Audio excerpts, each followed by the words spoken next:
2রা October conference ফজিলাত থেকে বলছি শহীদুল আলম। আমরা গতকালকে ঝড়ের ভেতর দিয়ে গিয়েছিলাম, কিন্তু এখন ঝড় কমেছে। ক্যাপ্টেন দ্রুত জাহাজ এগিয়ে নিয়ে যাচ্ছিলেন ঝড়ের আগে যাওয়ার জন্য।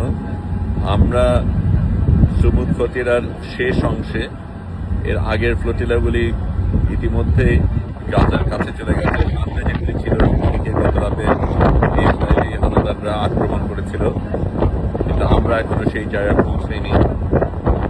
গতকালকে সমুদ্রে একটা তুরস্কের নৌজাহাজ আমরা দেখেছিলাম, কিন্তু সেটা দূরেই থেকেছিল।